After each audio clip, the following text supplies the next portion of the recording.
여러분, 나이 들수록 반드시 챙겨야 할 것들이 있다는 거 알고 계셨나요? 보통은 건강 잘 챙기고 돈만 잘 모으면 된다고 생각하시죠. 물론 그것도 중요합니다.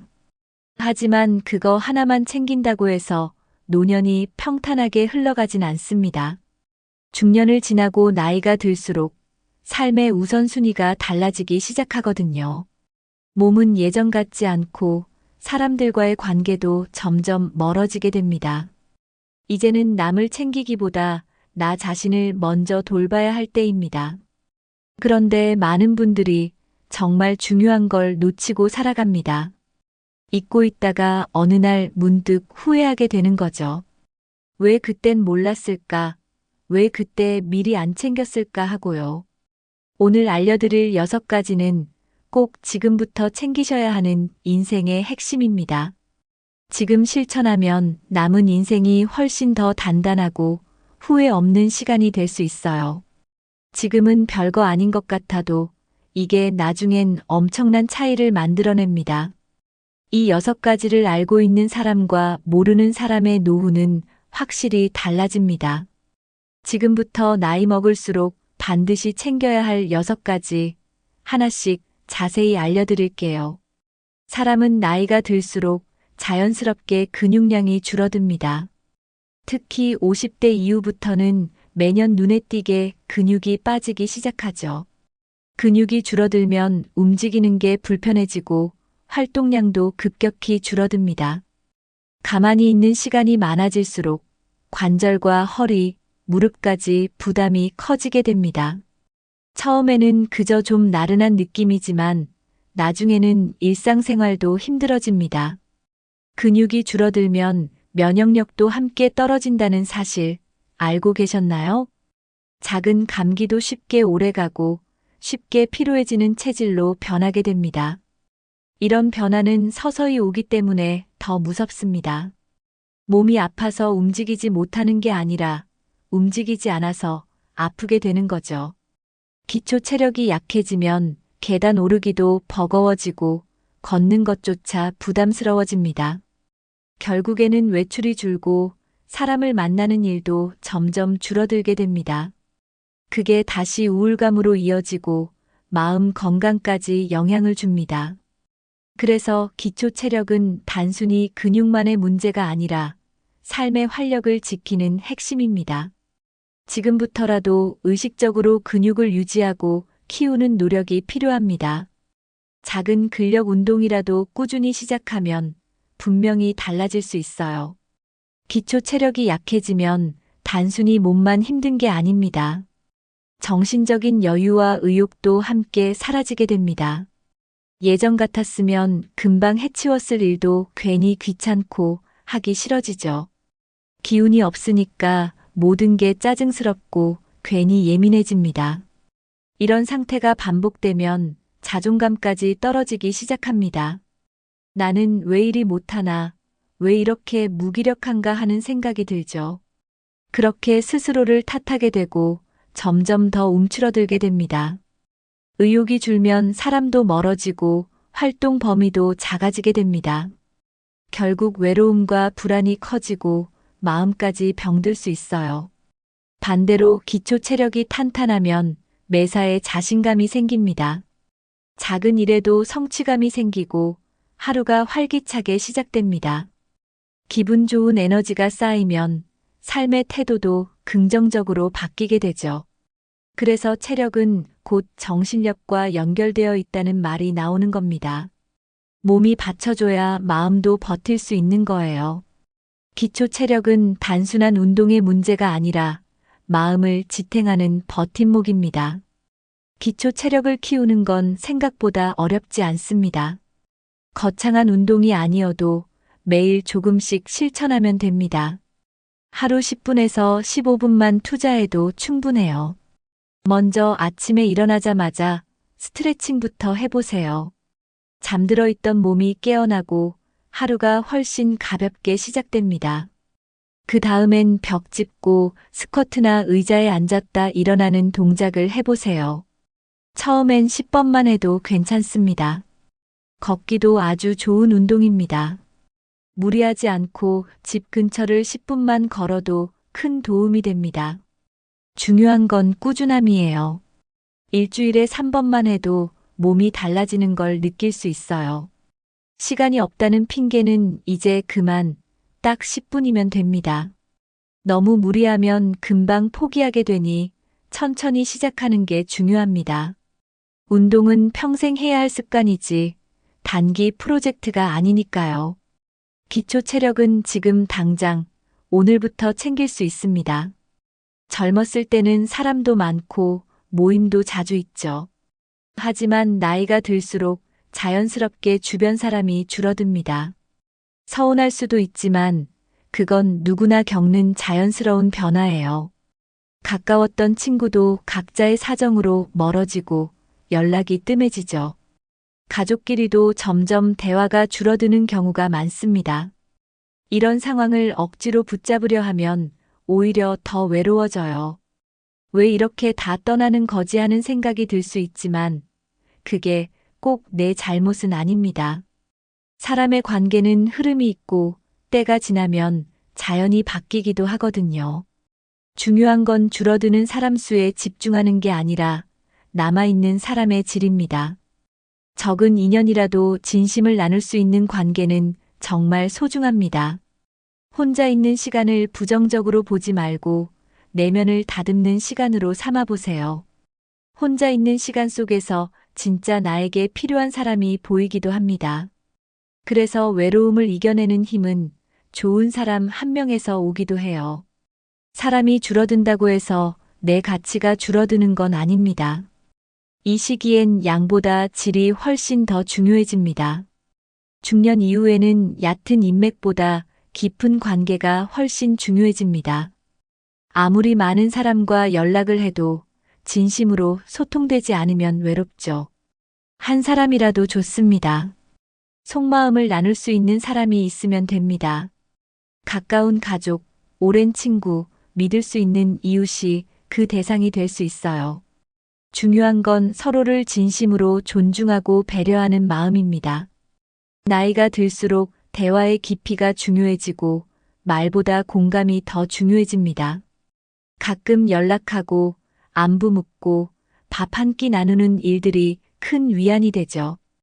관계를 지키는 것도 노력이 필요합니다. 작은 연락 하나, 짧은 전화 한 통이 사람의 마음을 따뜻하게 해줘요. 요즘은 메시지 하나 보내는 것도 금방 할 수 있잖아요.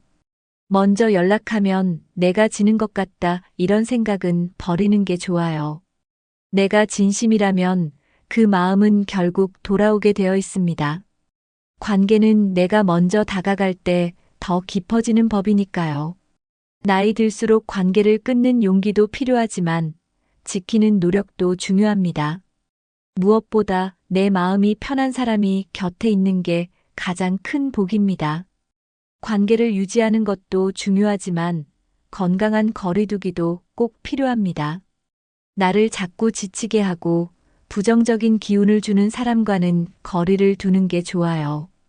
같이 있으면 기분이 가라앉고 자존감이 떨어지는 사람이 있다면 생각해 봐야 해요.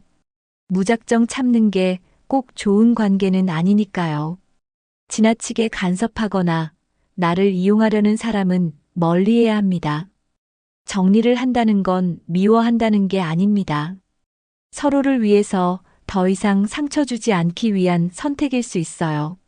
한때 소중했던 인연이라도 지금 나에게 독이 된다면 놓아야 합니다. 그게 나쁜 게 아니라 오히려 나를 지키는 건강한 방법입니다. 좋은 관계가 있는 만큼 나쁜 관계는 덜어내는 게 중요해요. 공간이 비어야 새 사람이 들어올 수 있는 것처럼 마음도 마찬가지예요. 용기 내어 정리한 뒤에는 마음이 훨씬 가벼워질 거예요. 나를 아껴주는 사람을 곁에 두고 나를 힘들게 하는 사람은 보내주세요. 인생의 후반에는 평온함이 최고의 가치가 되니까요. 마음이 편한 사람이 남는 관계, 그게 진짜 인연입니다. 나이가 들수록 수입은 줄어들고 지출은 계속 이어지게 됩니다. 젊었을 땐 돈이 들어오니까 소비에 크게 신경 안 쓰게 되지만 지금은 다르죠. 중장년 이후에는 돈이 적어도 관리가 제대로 되면 훨씬 안정된 삶을 살 수 있어요.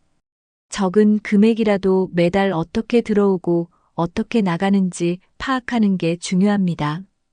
예전처럼 버는 대로 쓰다 보면 어느 순간 빈 지갑만 남게 됩니다. 돈이 많고 적음을 떠나서 흐름을 아는 게 훨씬 중요해요. 지금이라도 간단한 가계부를 써보는 것도 좋은 습관입니다. 처음엔 귀찮아도 쓰다 보면 소비 패턴이 보여요. 어디에서 새고 있는지 알게 되면 조절도 쉬워집니다.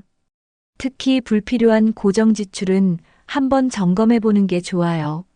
쓰고 있는 구독 서비스, 잘 안 쓰는 보험 같은 것들도 다시 살펴보세요.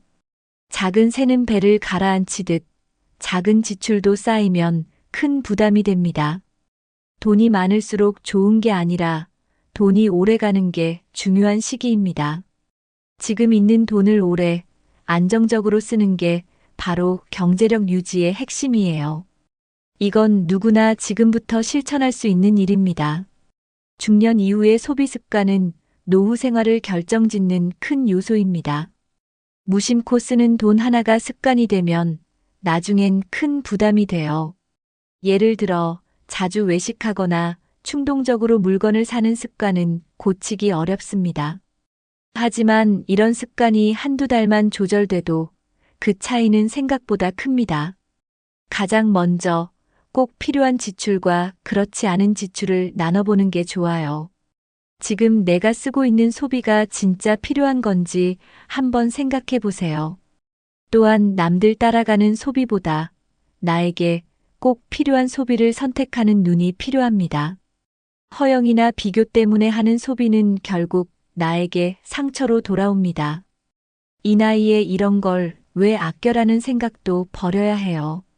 절약은 나를 아끼는 일이지 창피한 일이 아닙니다. 소비 습관을 점검하는 것만으로도 삶이 훨씬 단단해집니다. 특히 반복되는 작은 지출부터 점검해 보면 효과가 커요. 카드보다는 현금을 써보는 것도 소비를 줄이는 좋은 방법이에요.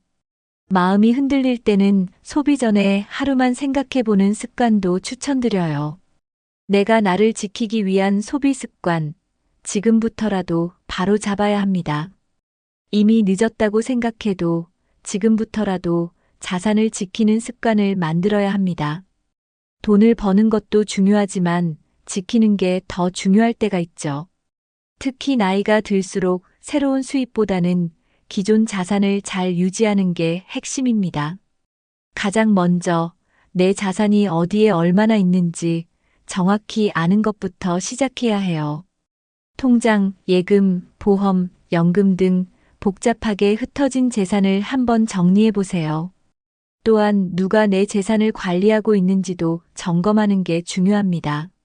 믿고 맡겼더니 오히려 손해를 보는 경우도 생각보다 많습니다. 지금부터라도 스스로 관리하는 습관을 들이는 게 안전합니다. 또한 사기나 유혹에 흔들리지 않도록 경계심을 갖는 것도 필요해요. 요즘은 지인 사기, 투자 사기 같은 게 많아서 특히 조심해야 합니다. 혼자 판단하기 어려울 땐 믿을 수 있는 전문가나 가족과 꼭 상의하세요. 그리고 중요한 건 큰 수익보다 안정적인 흐름을 우선으로 하는 겁니다. 한번 잃으면 회복이 어려운 시기이니 신중함이 중요합니다. 자산을 지킨다는 건 단지 돈을 아끼는 게 아니라 내 삶을 지키는 일이에요. 지금부터라도 천천히 하지만 확실하게 준비해 보세요. 나이가 들수록 혼자 있는 시간이 많아지게 됩니다. 처음엔 조용하고 편할 수 있지만 그 시간이 길어지면 외로움으로 바뀌어요. 혼자 밥을 먹고 혼자 TV를 보고 말 한마디 하지 않는 날이 많아지죠. 이런 생활이 반복되면 마음까지 점점 무거워지게 됩니다.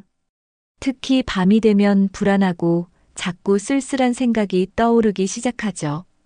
이런 감정들을 그냥 넘기면 우울감으로 이어지기 쉽습니다. 그리고 우울은 생각보다 빨리 몸에도 영향을 주기 시작합니다. 잠이 잘 안 오고 식욕이 떨어지고 쉽게 피로해지는 거죠. 몸이 아픈 줄 알았는데 알고 보면 마음이 아픈 경우도 많아요. 중요한 건 이런 감정들을 억지로 참지 말고 인정하는 거예요. 나도 외로울 수 있고 슬플 수 있다는 걸 받아들이는 게 시작입니다. 그리고 누군가에게 이야기하는 것만으로도 큰 위로가 될 수 있어요. 마음이 쌓이면 병이 되고 말로 꺼내면 점점 풀리게 됩니다. 혼자 사귀기보다 가까운 사람에게 편하게 털어놓는 시간이 필요합니다. 정신 건강은 신경 쓰지 않으면 조용히 무너지기 때문에 더 조심해야 해요. 몸에 면역력이 필요하듯 마음에도 면역력이 필요합니다. 마음의 면역력은 쉽게 무너지지 않고 나쁜 감정에서 빨리 회복하는 힘이에요. 이걸 키우는 방법 중 하나는 생각하는 방식을 바꾸는 거예요. 예를 들어, 안 좋은 일이 생겼을 때, 왜 나만 이래보다는 이 또한 지나간다라고 생각해 보세요. 긍정적인 말 한마디가 마음을 회복시키는데 큰 도움이 됩니다. 또한 작은 감사의 마음을 갖는 습관도 마음을 건강하게 해줘요. 오늘 날씨가 좋았다. 밥맛이 괜찮았다. 이런 사소한 것들이 다 감사의 재료예요.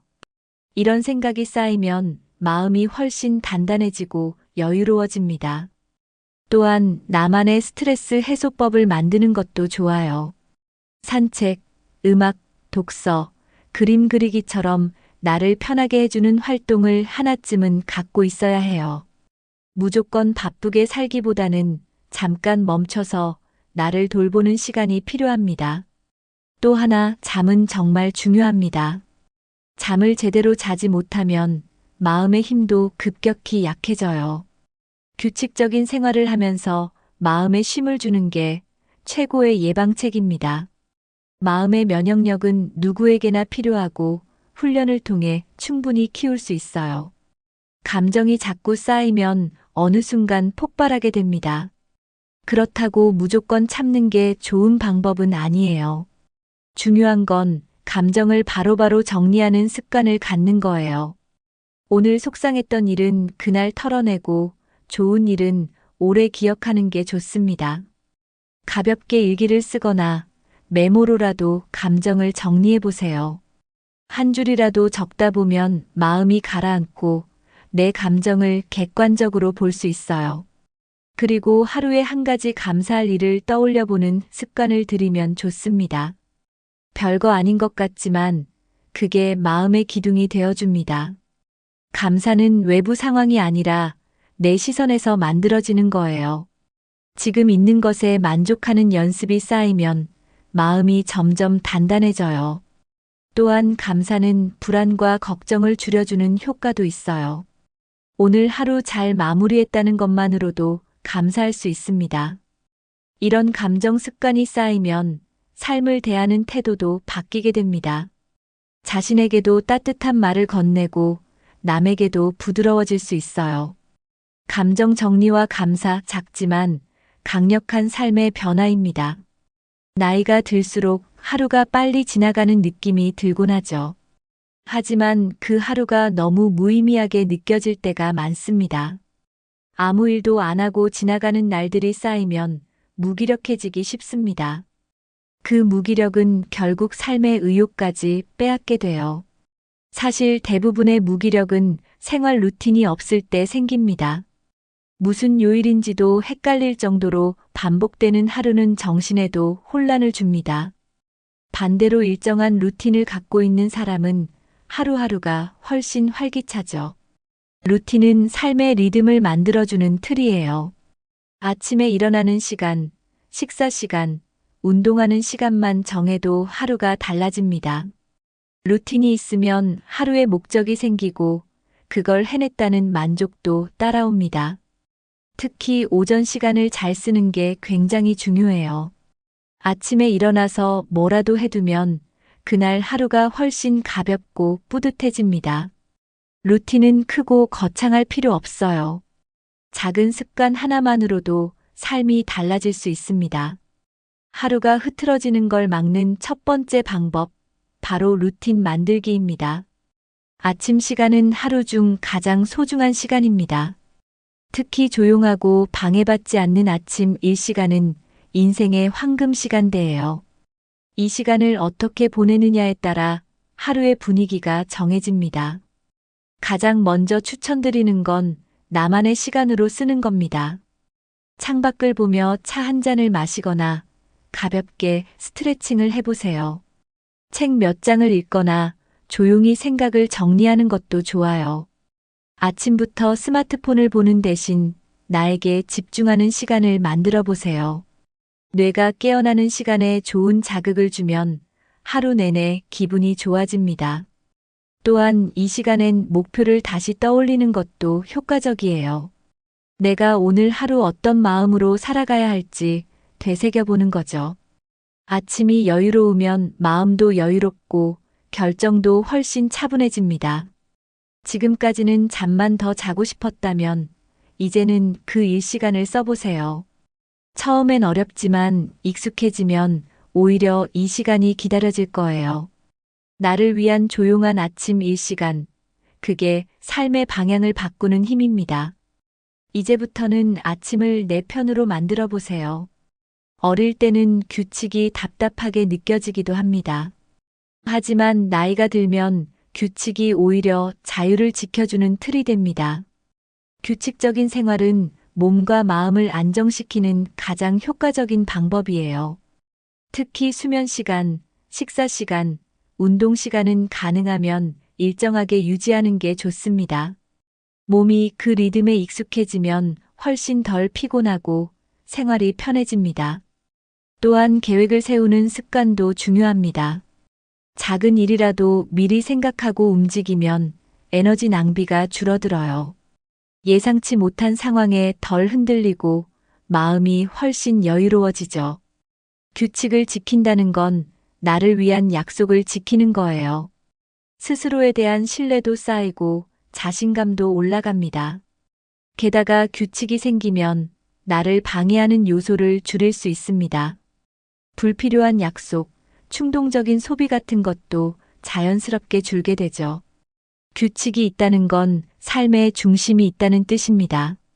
그 중심이 흔들리지 않아야 오래도록 안정된 삶을 살 수 있어요. 결국 규칙은 나를 얽매는 게 아니라 나를 지켜주는 울타리입니다. 나이가 들면 자주 나오는 말이 있죠. 이 나이에 뭘 하겠어. 이제 시작해도 늦었어라는 말이에요. 이 말은 겉보기엔 겸손해 보이지만 사실은 자기 자신을 포기하는 말이에요. 그렇게 생각하는 순간 삶의 변화는 멈춰버립니다. 하지만 나이는 숫자일 뿐 언제든 시작할 수 있습니다. 지금도 무언가에 도전하는 분들이 많고 새로운 걸 배우는 분들도 많아요. 중요한 건 나이가 아니라 마음가짐입니다. 마음을 닫는 순간부터 진짜 나이가 든다고 하잖아요. 내가 나를 제일 먼저 포기하면 아무도 나를 대신 살아줄 수 없어요. 오히려 지금은 인생에서 가장 자유로운 시기일 수 있어요. 아이 키우느라 일하느라 못했던 걸 이제 해볼 수 있는 시간입니다. 이 나이에 머리라는 말 대신 이 나이니까 더 해볼 수 있어라고 바꿔보세요. 그 작은 변화가 큰 용기를 만들어냅니다. 스스로를 제한하지 말고 하고 싶은 걸 하나씩 해보는 용기가 필요해요. 자기 자신을 인정하고 응원하는 게 인생 후반의 가장 큰 힘입니다. 살다 보면 늘 남을 먼저 챙기고 나중으로 미뤄왔던 게 자신이죠. 자식 챙기고 배우자 챙기고 일 챙기느라 정작 나 자신은 뒷전이었습니다. 하지만 이제는 나를 위한 시간이 가장 중요합니다. 남이 행복해지려면 먼저 내가 행복해야 하거든요. 혼자 카페에 가서 차 한 잔을 마시는 시간도 괜찮고요. 내가 좋아하는 취미를 시작해보는 것도 좋은 선택이에요. 누가 뭐라고 해도 내가 즐겁다면 그게 제일입니다. 나를 위해 책을 읽고 음악을 듣고 산책하는 것도 삶의 큰 위로가 됩니다. 하루에 단 30분만이라도 나를 위한 시간을 만들어 보세요. 그 시간은 절대 낭비가 아니라 내 삶을 회복하는 시간이에요. 스스로를 위해 시간을 쓰는 게 익숙하지 않을 수도 있어요. 하지만 한번 해보면 생각보다 큰 만족감을 느끼실 거예요. 그동안 얼마나 참고 살아왔는지 새삼 느끼게 될 겁니다. 지금부터는 누군가를 위해서가 아니라 나를 위해 사는 시간을 가져야 합니다. 내가 나에게 주는 선물, 그게 바로 나만의 시간이에요. 항상 남을 먼저 생각하고 내 감정은 숨기고 살아오신 분들 많으시죠? 하지만 이제는 순서를 바꿔야 할 때입니다. 남보다 나를 먼저 챙길 줄 알아야 삶이 회복됩니다. 자신을 돌보지 않으면 결국 주변도 함께 무너지게 돼요. 나 자신을 잘 돌보는 게 이기적인 게 아니라 현명한 겁니다. 마음이 여유로운 사람은 다른 사람에게도 따뜻함을 줄 수 있어요. 스스로를 존중하고 스스로를 소중히 여기는 습관이 필요합니다. 나는 어떤 상황에서도 소중한 존재라는 걸 스스로에게 말해주세요. 내 감정에 솔직해지고 나의 욕구를 무시하지 않아야 합니다. 이 정도는 괜찮아 하며 넘기던 것들이 쌓이면 결국 터지게 돼요. 이젠 내 기분, 내 건강, 내 시간부터 우선순위로 두세요. 내가 행복해야 주변도 건강하게 돌볼 수 있습니다. 자기 자신을 돌보는 건 가장 중요한 삶의 투자입니다. 남이 알아주지 않아도 괜찮아요. 내가 나를 알아주면 됩니다. 이제는 나 자신을 가장 먼저 챙기는 삶을 살아가세요. 건강보다 중요한 건 기초 체력이고 사람보다 중요한 건 관계의 질이었습니다. 경제력은 무너지면 회복이 어렵기 때문에 꼭 지켜야 하고 정신 건강은 매일 조금씩 무너질 수 있어서 더 주의가 필요했죠. 그리고 하루하루를 살아가는 루틴은 인생의 리듬을 만들고 결국 가장 중요한 건 남이 아니라 바로 자기 자신을 챙기는 일이었습니다. 이 6가지는 단번에 바꾸기 어려울 수도 있어요. 하지만 지금부터 하나씩만 시작해도 충분합니다. 예를 들어 오늘 저녁엔 간단한 스트레칭을 해보거나 내일 아침엔 나만을 위한 조용한 시간 10분을 가져보는 것도 좋습니다. 이 영상이 여러분께 작은 용기와 방향이 되었길 바랍니다. 혹시 오늘 들은 내용 중에서 가장 공감되었던 부분이 있다면 댓글로 꼭 남겨주세요. 또 이미 실천하고 계신 좋은 습관이 있다면 다른 분들을 위해 공유해 주셔도 좋습니다. 영상이 도움이 되셨다면 좋아요와 구독, 그리고 주변 분들과의 공유도 부탁드릴게요. 지금부터라도 하나씩 실천하신다면 여러분의 삶은 분명히 더 단단하고 따뜻해질 수 있습니다. 끝까지 시청해 주셔서 감사합니다. 다음 영상에서도 삶에 도움이 되는 이야기로 다시 찾아올게요. 여러분, 오늘도 스스로를 잘 돌보는 하루 되시길 바랍니다.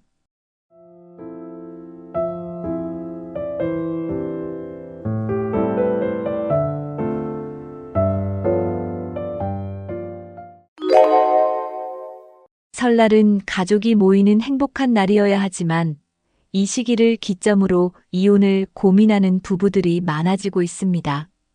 특히 이혼 전문 변호사들이 말하는 설날 이혼 사유들을 보면 많은 가정에서 반복적으로 겪는 문제들이 그 원인임을 알 수 있습니다. 가사 노동의 불평등, 고부 갈등, 돈 문제, 그리고 소통 부족이 대표적인 원인으로 꼽히죠. 설날은 가족 간의 사랑을 확인하는 시간이 되어야 하지만 현실은 종종 그 반대로 흘러가곤 합니다.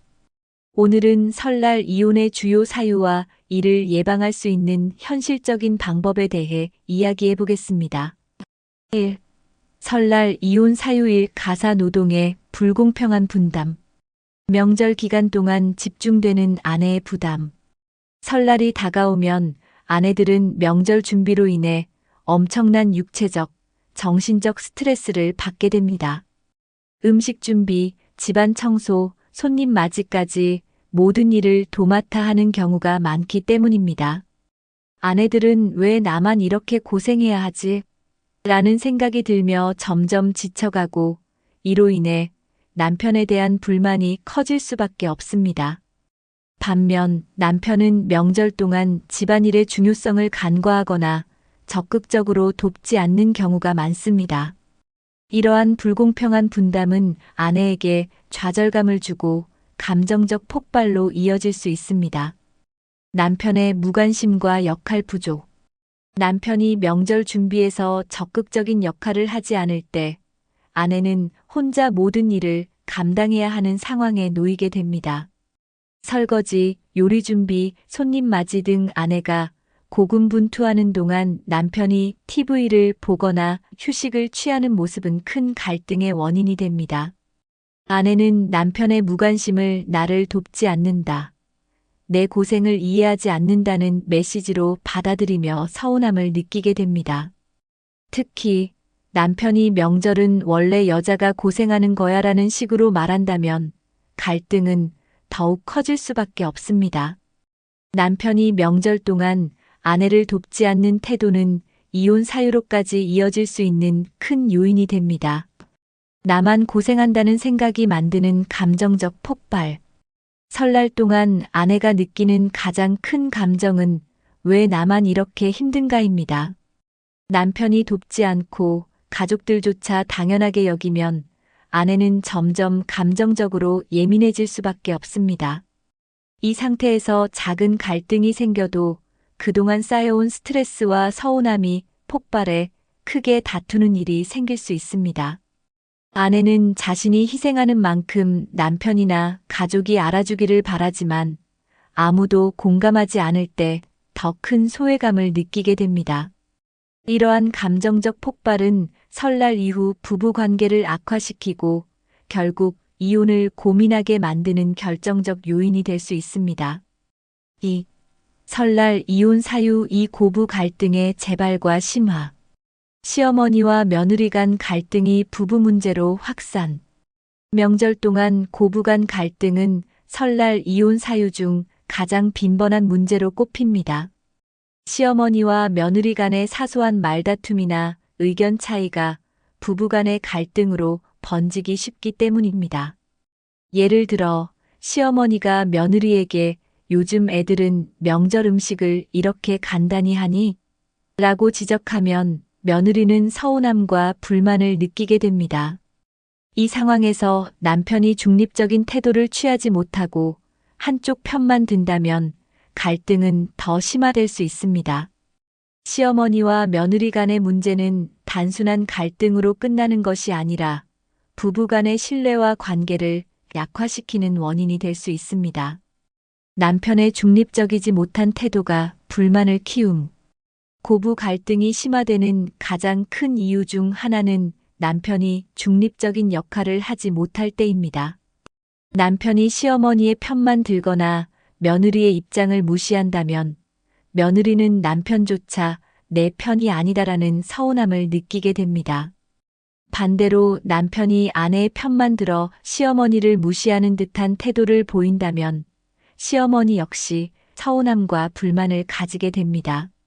이런 상황에서 남편은 갈등을 중재하기보다 갈등을 더 키우는 역할을 하게 됩니다.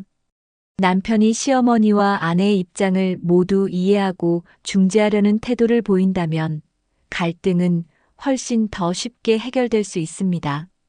그러나 남편이 소극적이거나 한쪽으로 치우친 태도를 보인다면 명절이 끝난 후에도 갈등의 여파가 지속될 가능성이 높습니다. 명절마다 반복되는 갈등으로 인한 감정의 피로. 명절마다 반복되는 고부 간 갈등은 부부에게 감정적 피로를 누적시키는 원인이 됩니다.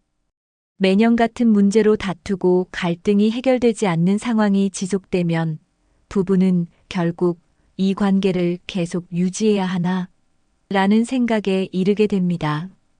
특히 며느리는 명절이 다가올 때마다 스트레스를 받고 이로 인해 명절을 즐기는 대신 긴장과 불만만 쌓이게 됩니다.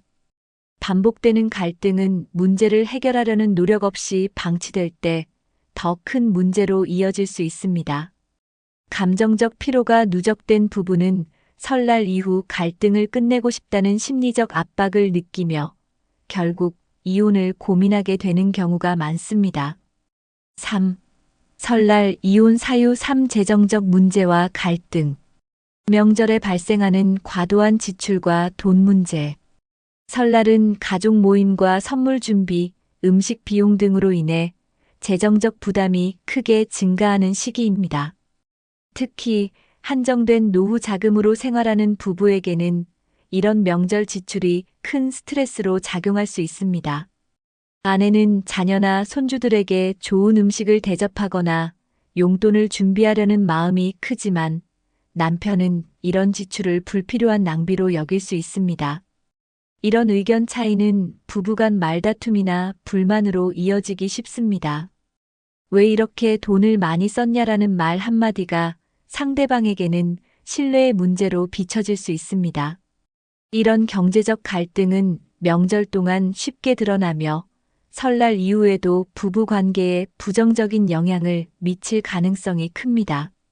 가족 간 금전 거래로 인한 부부 간 갈등. 명절 기간에는 자녀나 친척들 간의 금전 거래가 부부 간 갈등으로 번지는 경우도 많습니다. 예를 들어 남편이 자녀에게 과도한 용돈을 주거나 아내가 친정 가족을 돕기 위해 돈을 지원할 때 상대방이 이를 모르거나 동의하지 않는다면 큰 불만이 생길 수 있습니다. 왜 내 허락도 없이 그런 결정을 했어? 라는 말은 상대방의 신뢰를 저버리는 상황으로 이어질 수 있습니다. 특히 노년 부부는 돈 문제에 있어 더 민감하기 때문에 이런 금전 거래는 부부 간의 갈등을 심화시키는 주요 원인이 됩니다. 이러한 상황이 반복되면 우리는 재정적인 문제를 서로 이해하지 못한다는 생각으로 인해 부부 관계가 멀어질 수 있습니다.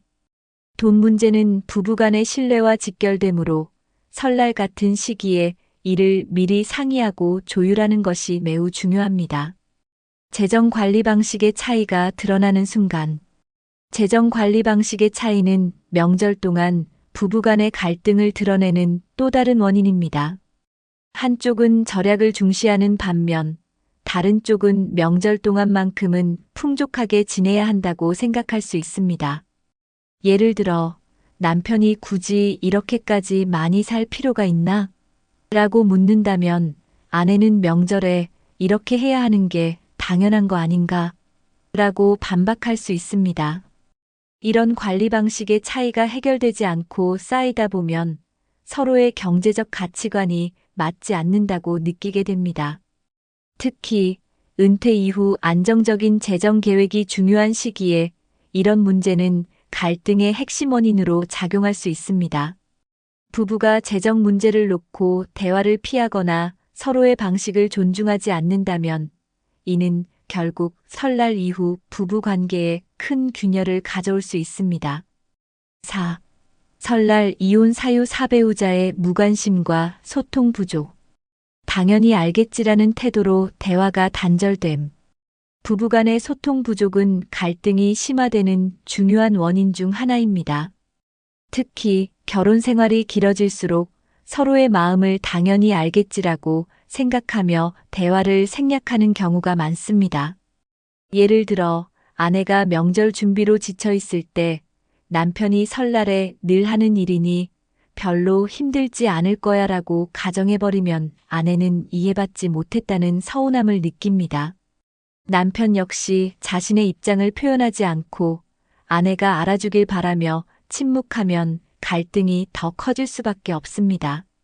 이런 무언의 태도는 부부 사이에 점점 더 큰 벽을 만들며 결국 명절 후 이혼을 고민하게 만드는 요인이 됩니다. 소통은 관계를 유지하는 핵심입니다.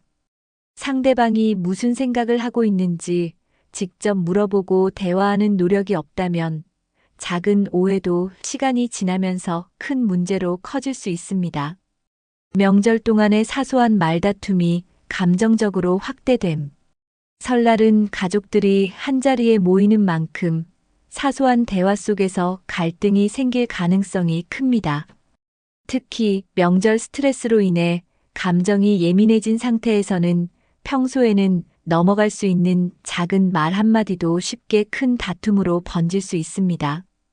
예를 들어, 남편이 왜 이렇게 짜증을 내? 라고 한 말에 아내가 내가 짜증을 낼 수밖에 없는 상황을 만들었잖아 라고 응수하며 말다툼이 커질 수 있습니다. 이런 말싸움은 단순히 명절 스트레스 때문이지만 쌓여있던 감정적 불만이 터져나오면서 부부 관계를 악화시키는 계기가 됩니다. 사소한 말 한마디라도 상대방의 상황을 이해하지 않고 내뱉는다면 그 말은 상대에게 큰 상처로 남을 수 있습니다. 이런 반복되는 말다툼이 결국 부부의 신뢰를 약화시키고 설날 이후에도 감정적 거리감을 유지하게 만듭니다. 오랜 시간 쌓여온 불만과 상처가 드러나는 시기. 명절은 단순히 한두 번의 다툼이 아니라 오랜 시간 쌓여온 불만과 상처가 드러나는 시기이기도 합니다. 평소에는 바쁜 일상 속에서 덮어두었던 감정들이 설날처럼 긴 시간을 함께 보내는 상황에서 자연스럽게 표면화됩니다.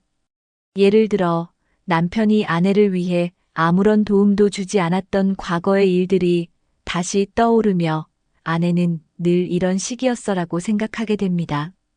반대로 남편은 아내의 잔소리나 요구가 왜 항상 나를 몰아세우기만 하지? 라는 불만으로 쌓여 있을 수 있습니다. 이런 불만은 설날과 같은 특별한 환경에서 터져나오기 쉽고 갈등을 해결하지 못한 채로 방치되면 관계의 균열이 커질 가능성이 높습니다. 부부가 서로의 불만을 억누르기보다는 이를 솔직히 이야기하며 해결하려는 노력이 필요합니다. 쌓인 감정을 방치하는 것은 설날 이후 이혼을 고민하게 만드는 주요 요인 중 하나입니다. 5. 설날 이혼을 예방하기 위한 현실적인 방법. 명절 준비를 부부가 함께 계획하고 분담하기. 설날 이혼을 예방하려면 명절 준비에 부담을 한 사람이 떠안는 상황을 막아야 합니다. 아내가 대부분의 명절 준비를 도맡아 하는 경우 스트레스와 피로는 감정적 폭발로 이어질 가능성이 높습니다. 이를 예방하기 위해 부부가 설날 준비를 사전에 계획하고 분담하는 것이 중요합니다. 예를 들어 남편이 장보기와 음식 준비 일부를 맡고 아내가 청소와 손님 맞이를 담당하는 등 역할을 나누는 방식이 효과적입니다. 명절 준비를 함께하며 대화를 나누고 협력하면 부부 간의 신뢰가 쌓이고 불만을 줄일 수 있습니다. 이번엔 내가 요리 준비를 도울게. 이건 내가 맡을게라는 말 한마디로도 상대방의 부담을 덜어줄 수 있습니다. 명절은 가족 모두가 함께 준비하고 즐기는 날이어야 한다는 점을 잊지 말고 서로를 배려하며 협력하는 태도를 보여야 합니다. 고부 갈등을 미리 조율하고 남편의 중재 역할 강조하기. 고부 갈등은 설날 부부 갈등의 주요 원인이기 때문에 이를 미리 조율하는 것이 중요합니다. 남편은 중립적인 자세를 유지하면서도 양쪽의 입장을 조율하는 중재자의 역할을 해야 합니다. 예를 들어 시어머니가 며느리에게 지나치게 잔소리를 하거나 요구를 할 때 남편이 어머니, 이건 제가 도울 테니 신경 쓰지 마세요라며 상황을 완화할 수 있습니다. 반대로 아내가 시어머니의 말을 과민하게 받아들인다면 남편은 어머니께서는 이런 의도로 말씀하신 것 같아라고 설명하며 감정을 진정시킬 수 있습니다. 고부 갈등을 방치하면 갈등은 부부 관계로까지 번지기 때문에 남편이 적극적으로 나서서 문제를 해결하려는 노력이 필요합니다. 또한 시어머니와 아내에게 각각 적절한 역할과 책임을 배분하고 서로의 영역을 존중할 수 있는 분위기를 만드는 것이 중요합니다. 갈등을 예방하려면 남편이 양쪽을 모두 이해하려는 태도로 중재에 나서는 것이 부부의 평화를 유지하는 핵심입니다. 명절 동안 돈 문제와 대화를 미리 정리하고 공유하기. 명절 동안 돈 문제는 부부 갈등을 일으키는 또 다른 주요 요인입니다. 이를 예방하려면 명절 지출에 대한 계획과 대화를 미리 나누는 것이 필수적입니다. 예를 들어, 이번 설날에는 자녀들에게 얼마를 줄지, 음식 비용은 어떻게 분배할지에 대해 미리 합의하는 것이 좋습니다. 이런 계획을 세우지 않고 한쪽이 독단적으로 결정을 내리면 상대방은 불만을 느낄 수 있습니다. 또한 각자 생각하는 지출의 기준이 다를 수 있으므로 사전에 명확한 기준을 설정하는 것이 중요합니다. 명절 지출은 부부 공동의 재정에서 나가는 만큼 두 사람이 함께 관리하고 의사결정을 내리는 것이 신뢰를 유지하는 방법입니다. 돈 문제는 작은 오해로도 갈등을 초래할 수 있으므로 계획 단계부터 서로의 의견을 듣고 합리적으로 조율하는 노력이 필요합니다. 서로를 이해하고 공감할 수 있는 대화의 시간 만들기. 설날처럼 바쁜 시기에도 부부간의 대화 시간을 가지는 것이 갈등을 예방하는 데 효과적입니다. 명절 준비와 손님 맞이로 바쁜 와중에도 잠깐의 시간을 내어 서로의 생각과 감정을 나누는 것이 중요합니다. 예를 들어, 오늘 많이 힘들지 않았어? 내가 더 도와줄 수 있는 게 있을까? 같은 간단한 질문이 상대방에게 큰 위로가 될 수 있습니다.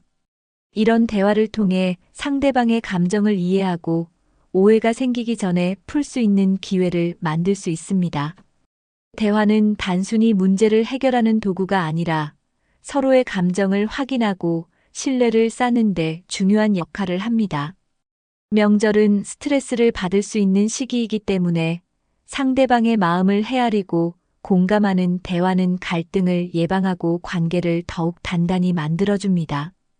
설날을 기회로 삼아 서로의 감정을 나누고 더 건강한 관계로 나아갈 수 있는 시간을 만들어 보세요. 설날 이혼의 주요 사유들은 명절 스트레스, 고부 갈등, 돈 문제, 그리고 소통 부족에서 시작됩니다. 하지만 사전에 준비하고 작은 노력을 더한다면 이러한 갈등을 충분히 예방할 수 있습니다. 설날은 가족이 함께 화목한 시간을 보내는 날이어야 하며 부부 간의 이해와 배려가 그 화목함을 유지하는 열쇠입니다. 오늘 말씀드린 방법들을 실천하셔서 이번 설날은 갈등 대신 웃음과 따뜻함이 가득한 시간이 되기를 바랍니다. 이 영상이 도움이 되셨다면 구독과 좋아요를 눌러주시고 여러분의 의견이나 경험을 댓글로 공유해주세요. 함께 더 행복한 가정을 만들어가요.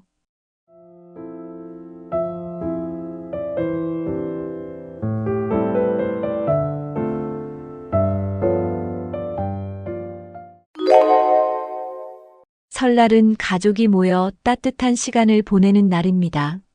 하지만 설날 이후 60대 이상 부부의 이혼율이 늘어나고 있다는 사실 알고 계셨나요? 명절은 겉으로는 화목해 보일지 몰라도 오랜 시간 쌓여온 갈등과 스트레스가 터져나오는 계기가 될 수 있습니다. 특히 노년 부부는 오랜 결혼 생활 속에서 묻어두었던 문제들이 설날 같은 특별한 날을 기점으로 표면화되는 경우가 많습니다. 왜 설날 이후 이혼을 고민하게 되는 것일까요? 오늘은 노년 부부의 갈등 원인과 이를 해결하고 관계를 회복할 수 있는 방법에 대해 이야기해 보겠습니다. 1. 설날 이후 부부간 갈등이 심화되는 이유. 명절 스트레스로 인한 감정 폭발. 설날은 부부에게도 큰 스트레스를 안겨줄 수 있는 날입니다. 특히 아내는 명절 준비와 가사 노동에 대한 부담감으로, 남편은 명절 동안 이어지는 사회적 책임과 집안일로 인한 압박감으로 스트레스를 느낍니다. 이러한 스트레스는 설날이 끝난 후에도 갈등으로 이어지기 쉽습니다. 예를 들어, 왜 나만 이렇게 고생해야 해? 라며 한쪽이 불만을 터뜨리면 작은 말싸움이 큰 다툼으로 번질 수 있습니다. 명절 동안 쌓였던 피로와 불만이 표출되면서 부부는 서로에게 더 날카롭게 대할 가능성이 높아집니다. 특히 60대 이상의 부부는 명절 스트레스를 해결할 방법을 찾지 못하고 감정적으로만 대처하는 경우가 많아 갈등이 더 깊어질 수 있습니다. 고부 갈등 및 가족 간 갈등의 여파. 명절은 가족이 모이는 자리인 만큼 고부 갈등이나 가족 간의 갈등이 부부 사이에도 큰 영향을 미칩니다. 시어머니와 며느리 간의 불화가 발생하면 남편은 중간에서 곤란한 입장에 놓이게 되고 이로 인해 부부 간의 갈등으로 번질 수 있습니다. 또한 자녀나 다른 친척들과의 마찰도 부부 사이에 불필요한 스트레스를 가중시킵니다. 예를 들어 설날 동안의 가족 간 말다툼이 남편과 아내 간의 의견 충돌로 이어지는 경우도 있습니다. 이런 갈등이 명절 이후에도 해소되지 않고 남아있다면 부부 관계가 점점 악화될 가능성이 큽니다. 가족 간의 갈등은 단순히 외부 요인으로 끝나지 않고 부부 사이의 정서적 거리감을 키우는 원인이 되기도 합니다. 서로 다른 기대치와 소통의 부재. 부부가 설날을 바라보는 기대치가 다를 경우 이것이 갈등으로 이어질 수 있습니다. 예를 들어 남편은 설날을 휴식의 시간으로 생각하지만 아내는 명절 준비와 접대를 중요하게 생각하는 경우가 있습니다. 이러한 시각차는 서로의 기대를 맞추지 못한 채 불만을 키우는 원인이 됩니다.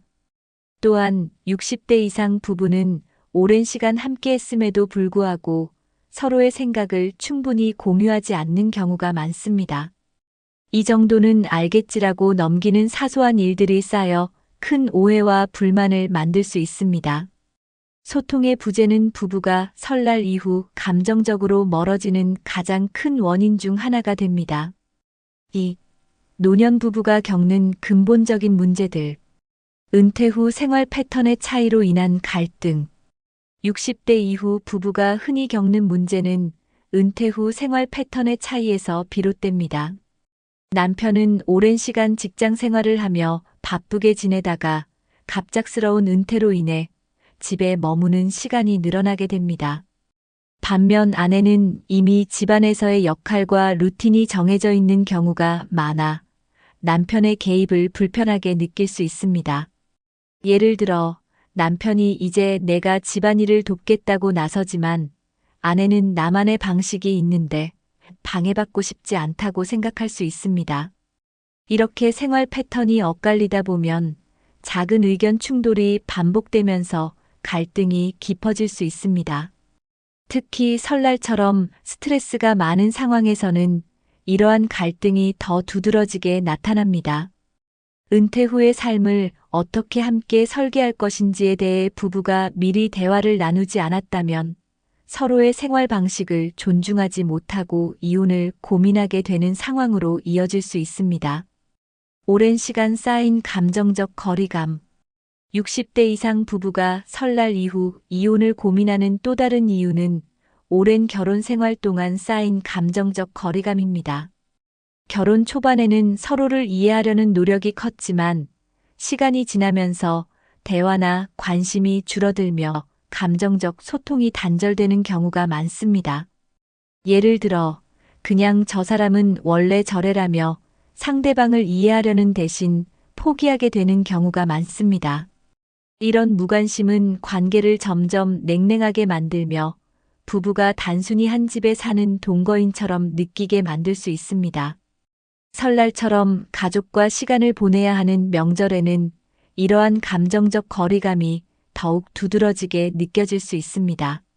아내는 명절 준비로 인해 남편이 도와주지 않는 태도에 더 서운함을 느끼고 남편은 그런 아내의 불만을 부담스럽게 생각할 수 있습니다.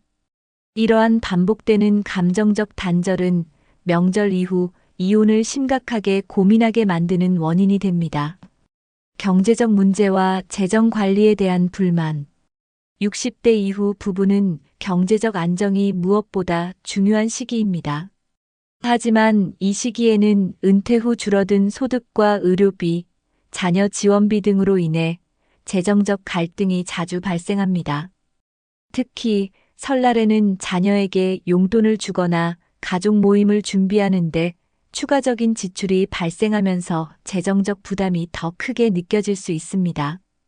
이 과정에서 왜 이런 데 돈을 쓰냐 혹은 당신은 돈 관리가 엉망이야와 같은 불만이 표출될 가능성이 높습니다.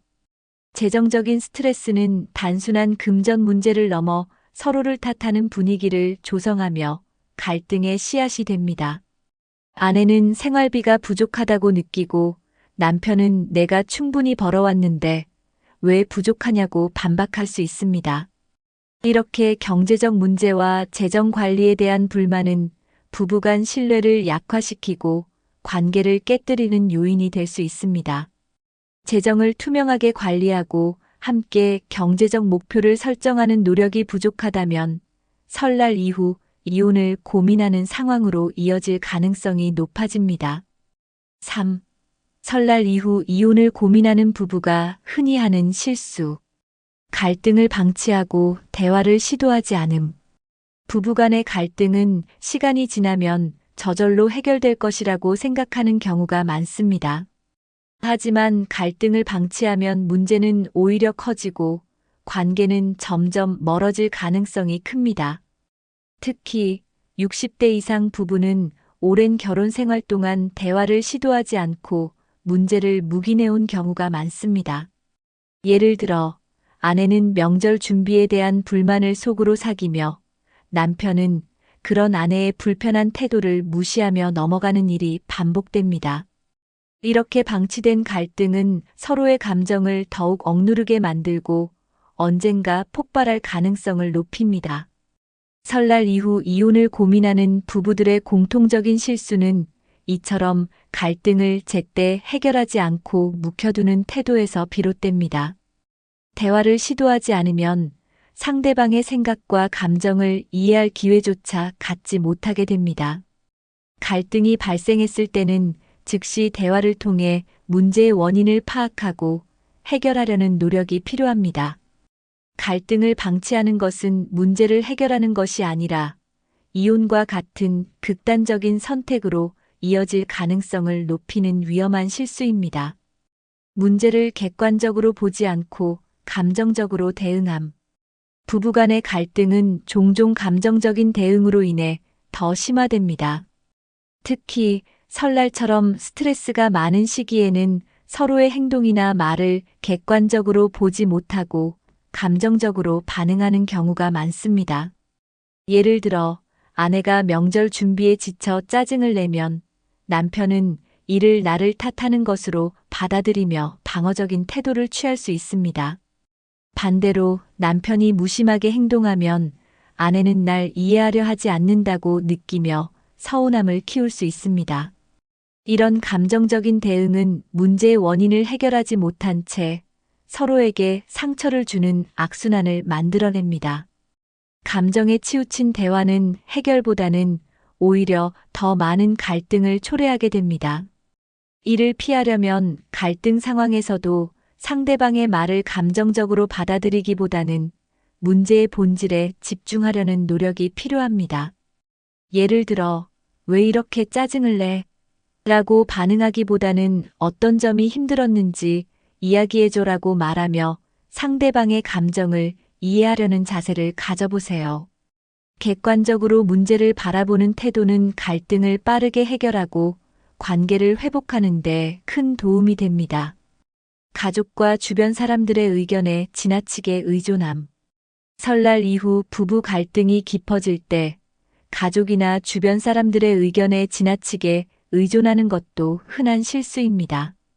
갈등 상황에서 부모님이나 자녀, 친구에게 문제를 털어놓는 것은 위로가 될 수 있지만 이 과정에서 부부 사이의 갈등이 더 악화될 가능성도 있습니다. 특히 가족이나 주변 사람들이 한쪽 편만 들거나 상대방을 비판하게 되면 문제는 더 복잡해질 수 있습니다. 예를 들어 자녀가 엄마가 맞아, 아빠가 더 신경 써야지라고 말하거나 반대로 아빠가 충분히 했는데 엄마가 너무 예민한 거 아니야? 라고 말하면 갈등이 더 심화될 가능성이 큽니다.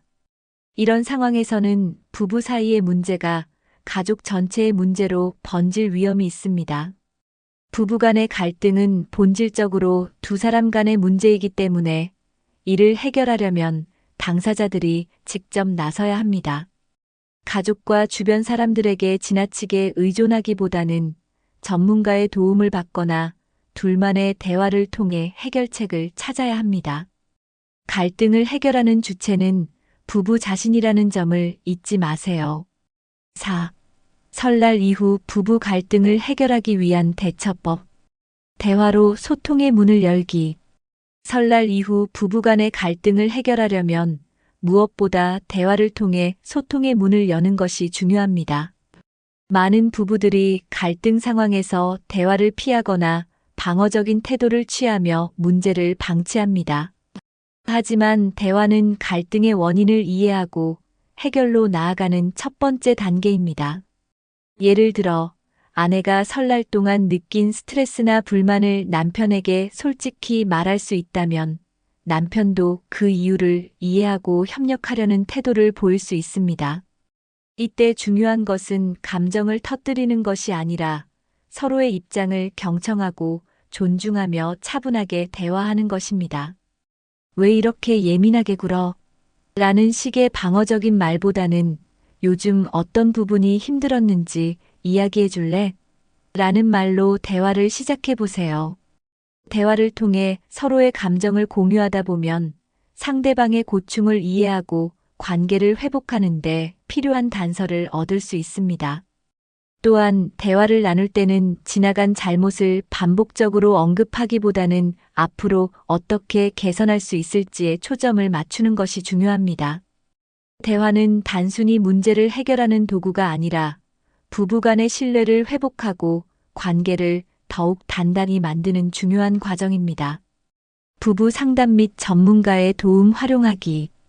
때로는 부부 간의 갈등이 너무 깊어져 두 사람만의 노력으로 해결하기 어려운 경우가 있습니다. 이런 상황에서는 부부 상담이나 전문가의 도움을 받는 것이 큰 도움이 될 수 있습니다.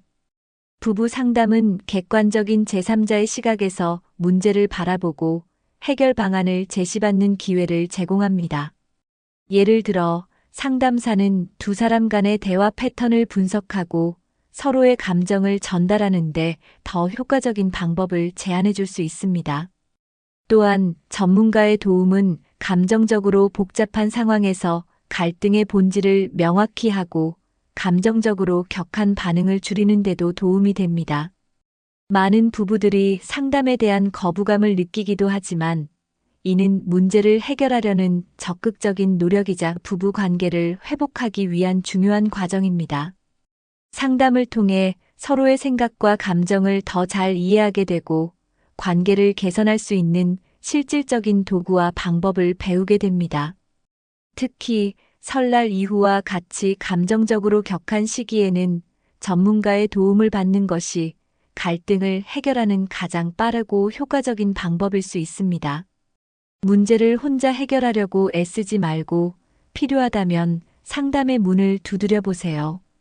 이는 부부 모두에게 긍정적인 변화를 가져다 줄 수 있습니다.